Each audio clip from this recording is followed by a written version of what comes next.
Israel performs ancient rituals to prepare for the third temple and the coming of the Messiah.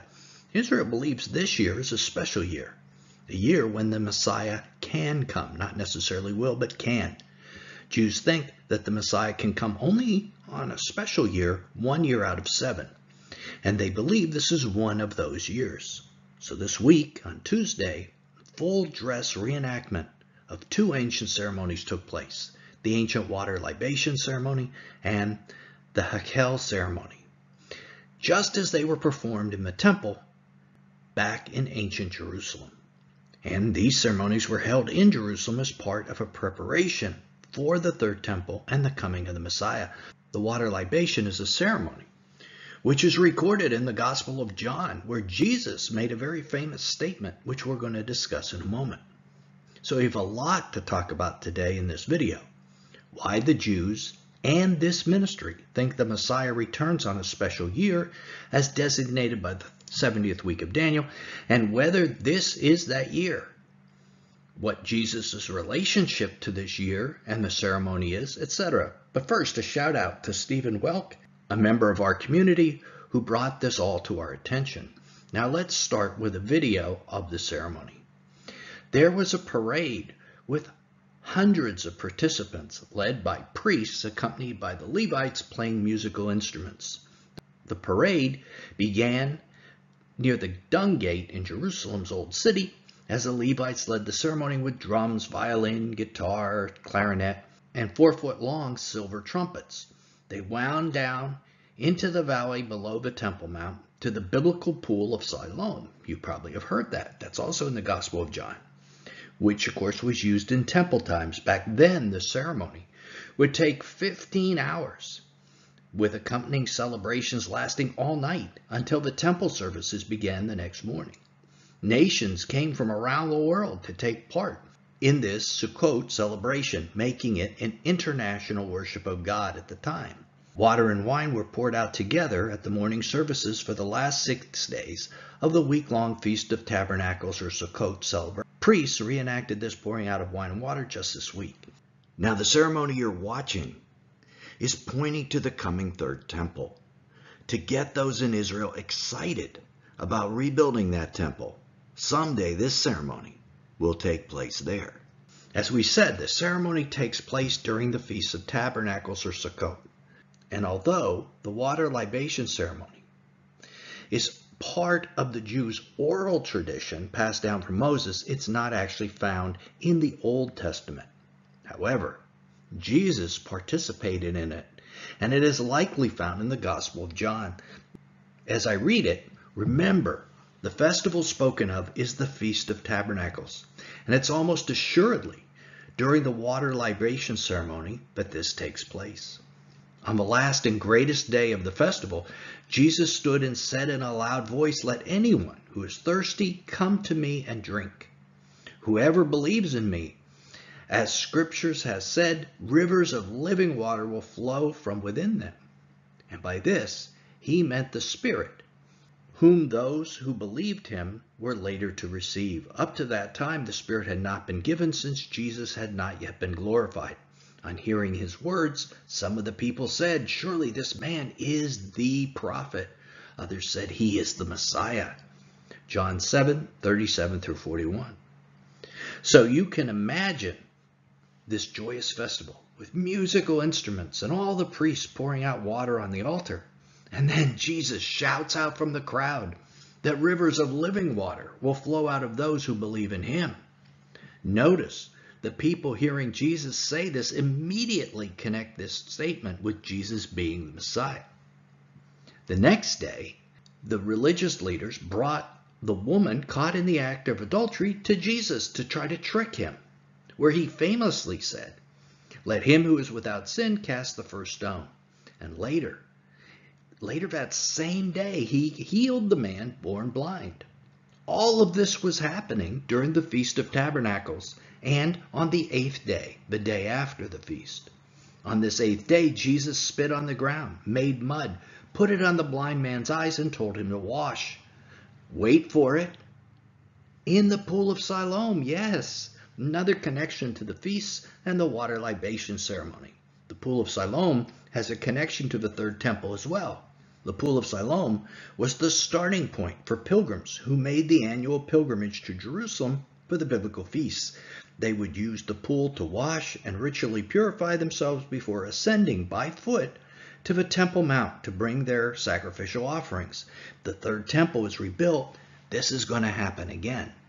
The pool is located outside the walls of the old city of Jerusalem to the southeast. The pool is fed by the Gihon Spring through the Siloam Tunnel, which is now known as Hezekiah's Tunnel, sometimes referred to in the Bible as the Lower Pool.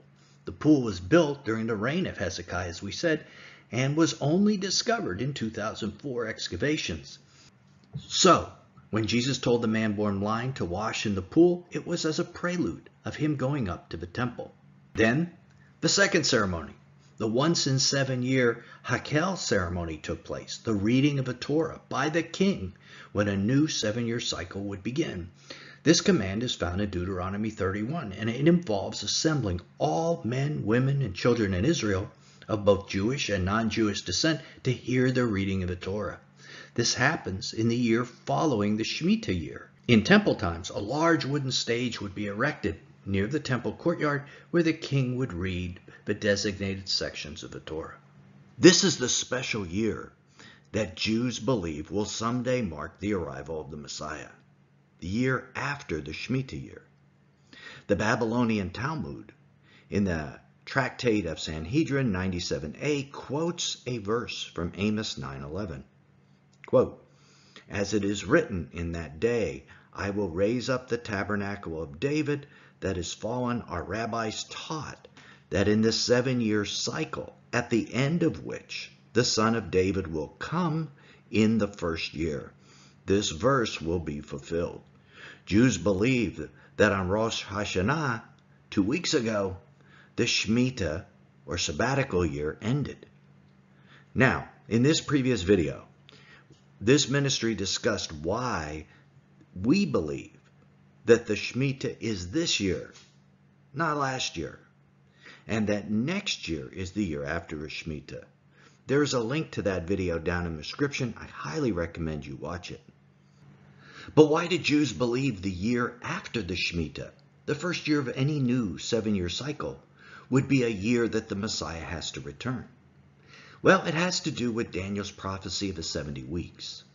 These, quote, weeks are 7-year cycles of years. There has been debate about whether these years were to start on the first month or the 7th month. You would think the first month. But based on what you see Jews doing today, it should be obvious they start with the civil year, which starts on the 7th month or the month of Tishri. That's what they're doing right now, after all. And the book of Jubilees, from back before the 1st century, confirms that this is what they did back in ancient times and the times of Jesus as well. Now, other than the Talmud, how do we know Jews were expecting the Messiah at the beginning of a cycle, after the end of a 7-year cycle?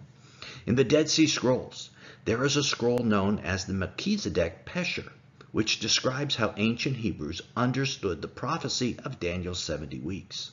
The document is known as 11Q13, and it is a fragmentary remnant of the whole document and was found in Cave 11 in the Qumran area.